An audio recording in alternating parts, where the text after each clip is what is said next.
말씀의 은혜가 여러분과 저에게 다 하나도 빠짐없이 다 임하시기를 주님의 이름으로 축복합니다. 우리 이 현대 시대가 분업화의 산업혁명으로 말미암아서 분업화의 시대가 열렸습니다. 분업화는 자기가 맡은 일만 잘하면 되는 거예요. 부속품처럼 그것만 그냥 하면 그 사람들이 모여서 결국은 하나의 큰 거대한 자기가 상상할 수도 없는 큰 제품이 만들어지는 일입니다. 그리고 지금 이제 점점 산업혁명 이후의 시대가 이제 진행되는 그 과정들 가운데서 전문화의 시기가 이제 우리 세대 가운데 도래해 있습니다. 그래서 어떤 사람은 법 전문가, 어떤 사람은 의료 전문가, 그렇게 전문화의 시기를 겪습니다. 어떤 사람은 경제 전문가가 되고요. 어떤 사람은 경제 가운데서도 펀드에 또는 이 채권 시장의 전문가가 되어 갑니다. 그래서 그 부분에 있어서는 다른 사람들보다 더 탁월하고 그리고 뛰어난 그 지식을 뽐내는 그런 시대 가운데 들어섭니다. 그런데 그런 시대의 문제를 사람들은 뭐라고 얘기하냐면 전문화의 시기, 산업혁명의 시기를 사람을 기계로 만드는 시대라고 그렇게 평가하고 있는 거예요. 여러분, 그렇게 사람을 전문화시키고 나니까 무슨 일이 일어나냐면 그 특별한 분야에 있어서는 아주 탁월한 지식을 가지고 있는데, 그런데 이 일반 사람들의 평균적인 삶을 알지 못하는 그런 사람들이 너무도 많아지는 시대가 되는 거죠. 전문화가 되면서 무슨 일이 일어납니까? 고액의 연봉을 받기 시작하고, 그리고 그것만 하다 보니까 인간성이 파괴되는 일들이 일어나고 이 일반적인 사람의 서민적인 삶을 잘 알지 못하는 거예요. 관료 사회에 들어갔거든요. 관료 사회에 들어가서 점점 승진하면서 국가에서 고위직을 차지하기 시작하면서 일반적인 사람들이 어떤 고민을 가지고 살아가는지, 시장에서 살아갈 때 얼마를 내고 이제 제품을 뭘 사는지, 버스비로 얼마를 쓰는지 알지 못하는 시대 가운데 살아갑니다. 그래서 머리를 개발하고 전문화시키는 교육으로 이 세상을 물들이고 있는 이 현대의 교육 제도를 기계적인 인간을 만드는 시기라고 얘기하는 거예요. 여러분, 이세돌이라는 사람을 잘 아시잖아요. 바둑의 천재입니다. 그가 알파고와 싸워서 이제 승리했다는 얘기를 들어보셨는데, 혹시 여러분 그 승패 기록을 알고 계세요? 알파고에게 얼마나 이세돌이 많은 승수를 거뒀을까요? 또는 패는 얼마나 많이 했을까요? 4승 1패거든요. 4승 1패. 4승 1패 했는데 알파고에게 1승 했다고 그렇게 이제 대서특필하면서 알파고를 이겼다, 이세돌이 이겼다 이러면서 뉴스에 나왔는데 패가 더 많잖아요. 여러분, 그런데 문제는 그게 알파고라는 겁니다. 알파고. 이 고가 바둑이잖아요. 알파 버전의 바둑 두는 그 컴퓨터 알파고니까 여러분, 베타고가 나오고 감마고가 나오면 그러면 이세돌이 이길 수 있을까요? 이길 수 있는 가능성이 얼마나 더 높아지겠습니까? 여러분, 이 시대 가운데 이제 컴퓨터가 AI가 발전하는 이 시대 가운데 인간이 이제 지성으로는 이 기계들을 AI를 이길 수 있는 가능성이 점점 줄어드는 그런 시대 가운데 살아가고 있습니다. 여러분, 그러면 이제 우리 예전에 봤던 영화대로 기계 문명의 AI의 컴퓨터에 지배되는 인간 세상이 올지도 모르는 두려움 가운데 우리는 서게 되는 거죠. 중국에서 한번 그런 적이 있어요. 중국에서 로봇을 만들었는데 그 로봇가 시연하던 로봇가 갑자기 사람을 공격하는 일이 있었습니다. 잠깐 순간이었지만 이게 로봇가 공격성까지 갖추는 거 아닌가, 그런 두려움이 우리 가운데 있습니다. 여러분, 그러나 그런 AI나 기계나 컴퓨터와 우리 인간의 다른 점이 무엇입니까? 그것은 우리가 하나님의 형상대로 지음받았다는 것이고, 하나님의 형상대로 지음받은 인간은 기계와 달리 지식의 체계, 그것은 AI도 있지만 우리에게는 소위 얘기하는 마음이라는 것이 있다는 것입니다. 지식은 우리 지성의 체계는 정보에 의해서, 정보를 어떻게 구성하느냐에 따라서 높은 수준과 낮은 수준이 구성되죠. 여러분, 컴퓨터는 지식의 체계를 더 많은 정보를 가지고 집적하고 조합할 수 있습니다. 그래서 어떻게 보면 지식의 체계는 기계가 우리 인간보다 더욱더 뛰어날 수 있는 것이죠. 그러나 우리가 다 이제 제 청소년 때에 나왔던 영화의 제목처럼 여러분 행복은 성적순이 아닌 것처럼 행복은 지식의 총량이 아닌 것입니다. 지식이 많다고 해서 인생을 승리할 수 있는 것도 아니고 행복하게 살 수 있는 것이 아닙니다. 더 중요한 건 마음이라는 것이죠. 우리의 마음이 온전하게 되는 일이 일어나야 되는 줄로 믿으시기를 주님의 이름으로 축복합니다. 머리는 지식의 자리입니다. 사람이 살아가는데 지식은 절대적으로 필요합니다.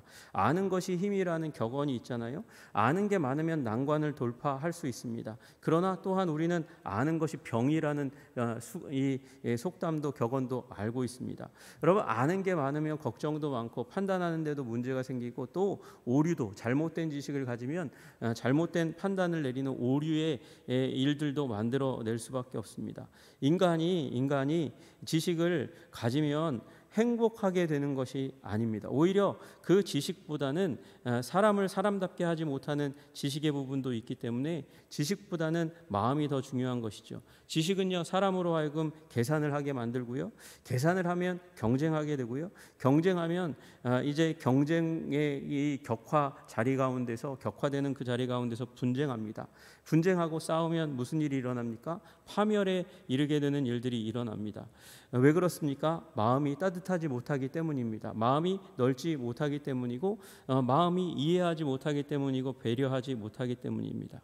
그래서 지식의 고도화를 도모하는 현대 교육이 최종적인 우리 인간 삶의 이 최종적인 대안이 될 수 없다는 사실 우리는 기억해야 합니다. 여러분, 교육은요, 과도적인 거예요. 과정적인 거예요. 더 중요한 건 마음입니다. 그래서 지식을 강조하는 교육은 한계가 있을 수밖에 없다는 얘기를 많이 하고, IQ 중심의, 지식 중심의, 지성 중심의 교육이 아니라 마음 중심의 자리로 가자, 그렇게 얘기합니다. 기독교는요, 더욱더 마음을 더 중요하게 여겨야 됩니다. 왜 그렇습니까?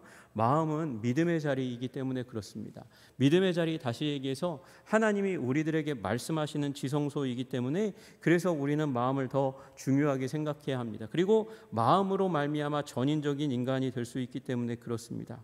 여러분, 우리 무엇보다도 마음을 지키시는 여러분과 제가 되기를 주님의 이름으로 축복합니다. 무릇 지킬 만한 것보다 더욱 내 마음을 지키라고 그렇게 말씀하세요. 왜? 생명의 근원이 거기에서 남이니라 말씀하셨습니다. 여러분, 우리가 마음을 어떻게 가지느냐에 따라서 생명으로 향하여 나아갈 수도 있고 죽음을 향하여 나아갈 수도 있다고 말씀하시는 거예요. 그래서 마음이 제대로 돼야 합니다. 지성이 아닙니다. 머리가 아닙니다. 마음입니다. 여러분, 마음이 하나님이 원하시는 마음밭 되시기를 주님의 이름으로 축복합니다. 그건 마음이요, 뭐 어떤 추상적인 우리의 내적인 공간이 아니라 어떻게 보면 마음이라고 할 수 있는 건 우리들의 마음의 태도일지 모르겠어요. 하나님이 우리에게 이제 대하실 때 우리가 또는 사람이 우리 가까이 올 때에 하나님께 사람에게 어떤 태도를 가지고 살아가는가, 그게 우리의 마음의 자세인 거죠. 그래서 마음은 이 내면에 있는 어떤 감성에 대한 부분일 수도 있지만 그것보다 더 하나님과 사람에 대한 태도로 표현되는 그 어떤 마음의 지성소라고 얘기할 수 있는 것입니다. 여러분, 그래서 내 마음이 어떠한가, 저 사람은 마음이 착한 사람인가 따뜻한 사람인가 온유한 사람인가 알 수 있는 건 그 사람이 다른 사람과 대할 때의 태도의 문제, 그 부분을 바라보면 알 수 있는 거죠. 여러분, 마음이 따뜻한 사람 되시기를 주님의 이름으로 축복합니다. 마음이 온유한 사람 되시기를 주님의 이름으로 축복합니다. 마음이 지혜로운 마음을 가지는 저와 여러분들 되시기를 주님의 이름으로 축복합니다. 여러분, 함석헌이라는 어르신께서 그런 시를 지었어요. 그 사람을 가졌는가라는 시를 지었어요. 그 시를 읽어보면 나도, 그리고 친구도, 내가 이런 친구 가지면, 그런 사람을 가지면 성공한 인생이고, 그 사람도 그와 같은, 어떻게 보면 그가 믿고 의지할 수 있는 그런 한 사람을 가지는 게 승리의 길이라고, 성공한 인생이라고 얘기해 주는 거예요. 한번 들어보세요. 그 사람을 가졌는가? 말리길 나서는 날 처자를 내맡기며 마음 놓고 갈 만한 사람, 그 사람을 그대는 가졌는가? 온 세상 다 나를 버려 마음이 외로울 때도 저 맘이야 하고 믿어지는 그 사람을 그대는 가졌는가? 탔던 배 꺼지는 시간 구명대 서로 사양하며 너만은 제발 살아다오 할 그 사람을 그대는 가졌는가? 불의의 사형장에서 다 죽어도 너희 세상 빛을 위해 저 많은 살려두거라 일러줄 그 사람을 그대는 가졌는가? 잊지 못할 이 세상을 놓고 떠나려 할 때 저 하나 있으니 하며 빙긋이 웃고 눈을 감을 그 사람을 그대는 가졌는가? 온 세상의 찬성보다도 아니 하고 가만히 머리 흔들 그 한 얼굴 생각에 알뜰한 유혹을 물리치게 되는 그 사람을 그대는 가졌는가? 여러분, 그런 사람 가지면 함석헌 선생님이 얘기하시는 건 성공하는 거예요. 죽음의 순간 가운데 저 사람이 살았으면 좋겠다. 죽음의 순간 가운데 내가 먼저 가도 저 사람이 있으니 세상이 밝혀지겠지. 그렇게 얘기하는 그 사람, 그 올바르고 아름다운 그 마음과 태도를 가진 사람이 있으면 참 좋겠다. 맨 마지막 연이 되게 의미심장해요. 온 세상의 찬성보다도 아니 하고 가만히 머리 흔들 그 한 얼굴 생각에 내가 온갖 유혹에 지금 거의 넘어갈만 했거든요. 넘어갈만 하고 세상 모든 사람들이 다 찬성해요. 다 찬성해요. 다 그렇게 하라고 얘기해요. 내 위세를 봐서 내 권세를 봐서 그렇게 하는 그런 상황들 가운데서 그 한 사람이 아니하면 그러면 모든 유혹을 다 떨쳐버릴 만한 바른 사람 한 사람 있으면 좋겠다. 그렇게 얘기하는 거예요. 여러분, 우리 이런 사람 한 사람을 우리 교우들 가운데서 얻으실 수 있는 저와 여러분 되시기를 주님의 이름으로 축복합니다. 우리 교우가 온 세상 가운데서 믿고 맡길 만한 한 사람, 저와 여러분이 되시기를 또한 주님의 이름으로 축복합니다. 여러분, 그것이 우리 마음의 자세를 온전히 가질 때 하나님께서 우리 가운데 주시는 마음인 거죠. 여러분, 오늘 본문의 말씀이 뭐예요? 예수님께서 산에 올라가셔서 말씀하신대요. 앉으사라는 건 선생님의 자세거든요. 이 고대 근동에서는 선생님은 앉아서 말씀을 전하는 겁니다. 주위 사람들은 앉을 수도 있고 누울 수도 있고 설 수도 있지만 여기 예수님은 앉으셨어요. 선생님으로 앉으셨어요. 그리고 산에 올라가셨어요. 산에 왜 올라가셨냐?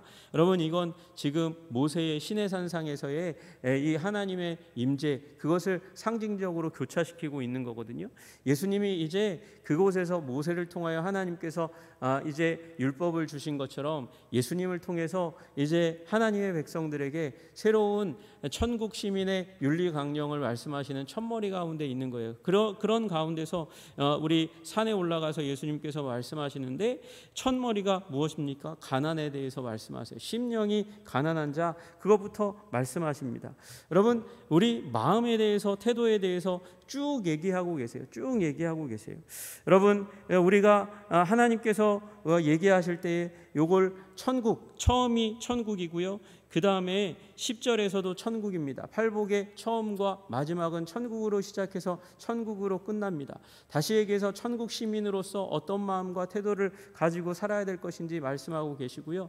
여기 처음 나와 있는 천국은 천국의 입문을 얘기하는 것이고, 마지막 나와 있는 10절의 천국은 천국의 가장 높은 봉우리를 얘기하고 있는 거예요. 천국의 종착역을 얘기하고 있는 것입니다. 천국의 입구로 들어가서 그 맨 마지막 꼭대기까지 올라갈 수 있는 그 길에 대해서 얘기하실 때 어떤 일을 해야 네가 천국의 입구에 들어갈 뿐만 아니라 천국의 최고봉 제일 꼭대기까지 올라갈 수 있는지 아니? 그렇게 얘기하는 게 아니라 하나님께서는, 예수님께서는 무슨 말씀을 하세요? 이런 마음과 태도를 가져야 네가 천국에 들어가고 문을 열고 들어갈 뿐만 아니라 점점 베이스 캠프 하나하나 한 층 한 층 올라가서 맨 꼭대기에 이를 수 있다, 이렇게 말씀하시는 거예요.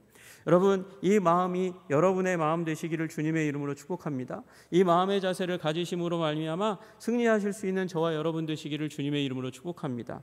첫 번째 마음이 무엇입니까? 마음이 가난해야 한다고 말씀하세요. 심령이 가난해야 된다, 그렇게 말씀하세요. 여러분, 가난하지 않으면, 여러분 마음에 다른 것으로 가득 차 있다면, 여러분 하나님 아닌 것으로 가득 차 있다면 그것은 죄입니다. 죄입니다. 그것은 하나님 아닌 것으로 내가 채워져 있고 다른 것을 둘 마음이 없다면 그것은 이미 하나님으로부터 너무 멀리 있어서 천국의 입구 가운데도 들어갈 수 없는 그런 영혼이다, 이렇게 말씀하고 계신 것이에요.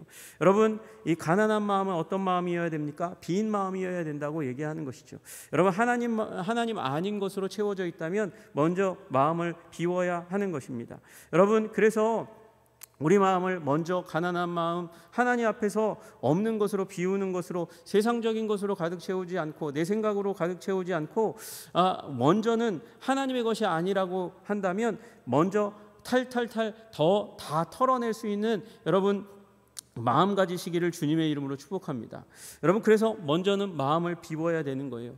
여러분, 마음을 비우고 그 다음에 말씀하시는 거, 애통해야 된다고 말씀하십니다. 왜 애통합니까? 왜 슬퍼합니까? 왜 눈물 흘립니까? 왜 가슴을 쳐야 됩니까?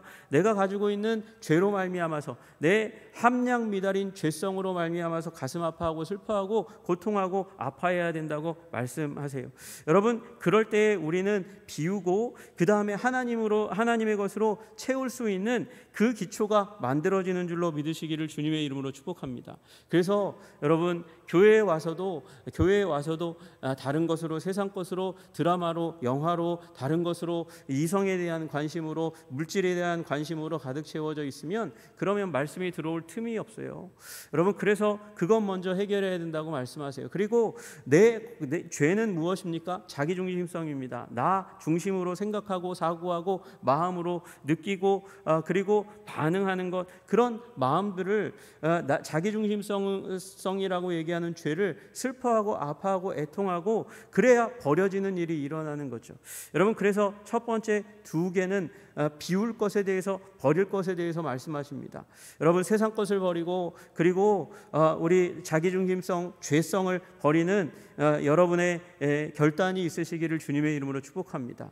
여러분, 그래야 먹을 수 있고 마실 수 있는 일이 일어나는 거죠.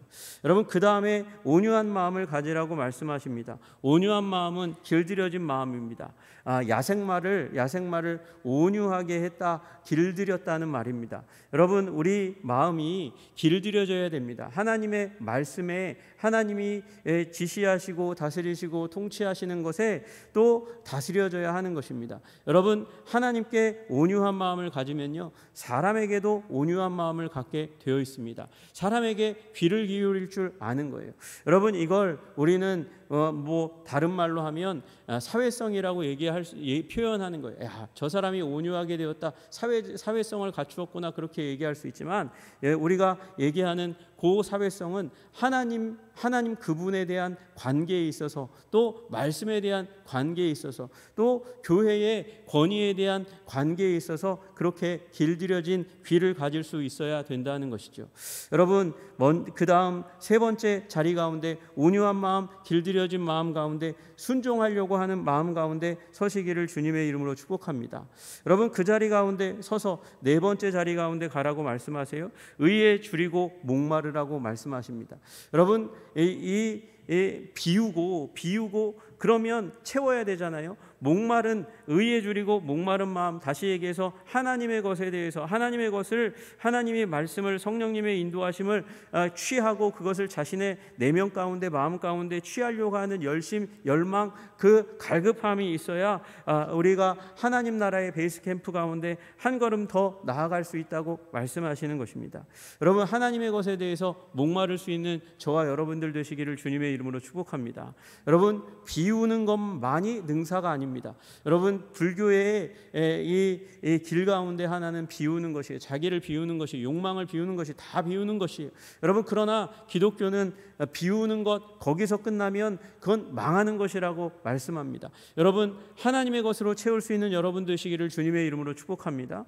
우리 이 수가성의 여인이 목말라서 우물가로 나왔습니다. 여러분, 인간은 목말라 할 수밖에 없는 존재입니다. 이 물을 채워야, 생수를 채워야 목마른 우리의 목을 채울 수 있습니다. 그리고 양식을 먹어야 배고픈 우리의 줄인 배를 채울 수 있습니다. 그러나 더 나아가서 하나님의 말씀으로, 하나님의 진리로, 하나님과의 인격적인 관계 가운데서 주시는 그 하나님의 양식으로 우리의 영을 채워야 우리는 살아날 수 있는 것이죠.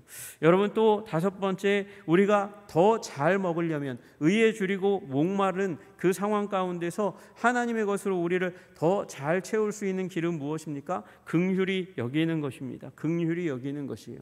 무엇을 긍휼히 여깁니까? 다른 사람을 그 어떤 사람이든지 불쌍히 여기고 긍휼히 여기는 마음을 가져야 된다는 것입니다. 여러분, 약한 자, 없는 자, 그런 사람들을 짓밟는 거 큰 문제입니다. 업신여기는 거 큰 문제입니다. 소홀히 대하는 거 큰 문제입니다. 여러분, 약자를 향해서 군림하지 않고 그를 연약한 자로 여기고 존귀한 자로 여기는 거, 그거 첫 번째로 중요한 것입니다. 그것이 긍휼히 여기는 마음의 첫 번째 마음일 겁니다. 여러분, 두 번째 마음이 있어요. 긍휼히 여기는 마음의 두 번째 마음은, 여러분, 우리가 어느 순간 내가 말씀을 공급하는 자로 여겼던 이 목사나 전도사를 바라보았는데 어느 순간 약점이 보이기 시작합니다. 가까이 있으면 약점이 보일 수밖에 없습니다. 여러분, 가족이란 무엇이에요? 우리는 가족인 교회가 되어야 되고, 또 가정은 교회인 가정이 되어야 돼요. 여러분, 그 가족이라는 것은 무엇이냐면, 가족은 이제 오랫동안 살아서 간파했다는 것입니다. 그 가족의 구성원의 약한 점과 강한 점을 다 파악했다는 것이에요. 그래서 강점, 우리 인간은 죄인이어서 강점을 높이는 그 부분보다는 강점을 그냥 은근히 짓이기고 누르고 약점은 짓밟으려고 하는 것이 죄인된 이 죄인의 습성입니다. 그런데 긍휼히 여기는 마음이란 무엇이냐면, 아는데, 그 약점을 다 아는데, 문제점을 다 아는데도 불구하고 가족은 어떻게 해요? 용납하고, 그리고 내가 채워주려 하고, 그리고 그 약점에도 불구하고 사랑하는 거예요. 여러분, 우리 말씀을 전하는 자에 대해서 긍휼히 여기는 마음을 가져야 돼요. 여러분, 그래야 여러분이 은혜를 받습니다. 여러분, 우리 하나님이 이 긍휼히 여기는 마음, 약한 자를 무시하고 짓밟지 않고 그 불쌍히 여기고 안타까운 마음으로 가지는 것, 그거 당연히 필요한 것이죠. 또한 여러분, 우리가 우리의 영적인 권위자에 대해서 내가 긍휼히 여기고 용납하고 사랑하고 문제점이 있는 걸 알지만 포용하지 않으면, 그러면 무슨 일이 일어납니까? 말씀이 튕겨져 나가요. 그 앞에 부분이 이루어지지 않는 거예요. 의에 줄이고 목마른데, 의에 줄이고 목마른 그 상황 가운데 음식을 갖다 주는 사람이 음식을 더럽게 했나 봐, 이러면 음식 먹겠습니까? 그러면 계속 줄이고 목마른 채 있는 거예요.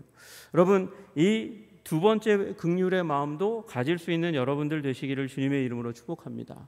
그리고 깨끗한 마음으로 사는 삶, 우리 말씀하시는 바 청결한 자 말씀하십니다. 청결한 마음은 헛된 욕심이 없는 마음입니다. 어린아이와 같이 그렇게 사심이 없는 마음입니다. 때묻지 않은 마음입니다. 그렇게 대할 때 사람들이 그를 가까이 와요. 가까이 오고, 또 그렇게 대할 때 사람들이 붙습니다. 그래야 사명을 이룰 수 있습니다. 천국은요, 그냥 다만 혼자 이룰 수 있는 곳이 아닙니다. 천국은 우리 믿는 자들이 함께 가서 사는 나라입니다. 수많은 사람들이 같이 있는 곳입니다. 여러분, 우리 하나님의 나라는 또한 성전입니다. 예수 그리스도께서 피 흘리시고 몸 찢어서 세우신 교회는 그래서 믿는 자들의 공동체입니다. 믿는 자들의 공동체인데 사심이 많아요. 때가 많아요. 사람의 정보가 들어가고 생각이 들어가면 그 안에서 굉장히 계산이 빨리 돌아가가지고, 그래서 그 사람 안에서 뭐가 튀어나올지 모르면 사람들이 하나하나 떠납니다. 싫어합니다. 미워합니다. 여러분, 그래서 깨끗한 마음을 가져야 우리는 성전으로 지어져 갈 수 있는 것이죠. 여러분, 내 옆에 사람들이 붙을 수 있는 거, 그건 내가 결정하는 겁니다. 여러분, 깨끗한 마음으로 사시는 여러분들 되시기를 주님의 이름으로 축복합니다. 그리고 화평케 하는 자가 되시기를 주님의 이름으로 축복합니다. 어떤 사람은요, 가까이 가면 싸우려고 하는 사람이 있어요. 자주 싸우려고 하는 사람이 있어요. 그리고 또한 사람을 싸움 붙이는 사람이 있어요. 둘 다 화평의 사람이 아닙니다. 평화를 도모하는 피스메이커가 아닙니다. 싸움이 있는 자리 가운데서도 그 싸움을 화해로 만드는 사람이 피스메이커입니다. 나 스스로도 다른 사람들과 싸우려 하지 않는 자가 되어야 하는 것이죠. 여러분, 평화의 사람 되시기를 주님의 이름으로 축복합니다. 그리고 마지막으로 의를 위해서 핍박을 달게 받는 사람 되라고 말씀하세요. 여러분, 왜 이 맨 마지막이 우리가 좀 받기 힘든 의를 위해서 핍박받는 자 되라고 말씀하실까요? 여러분, 세상이 믿는 자들을 이해하지 못하기 때문에 그렇습니다. 여러분, 우리 예수님이 꼭 이 팔복의 마음과 그리고 태도로 예수님께서 사셨음에도 불구하고 예수님 주위에는 언제나 적이 참 많이 있었어요. 여러분, 그래서 예수님이 그 대적들을 향해서도 사랑의 마음을 품으셨지만 그들 안에 있는 비진리와는 대결하실 수밖에 없었습니다.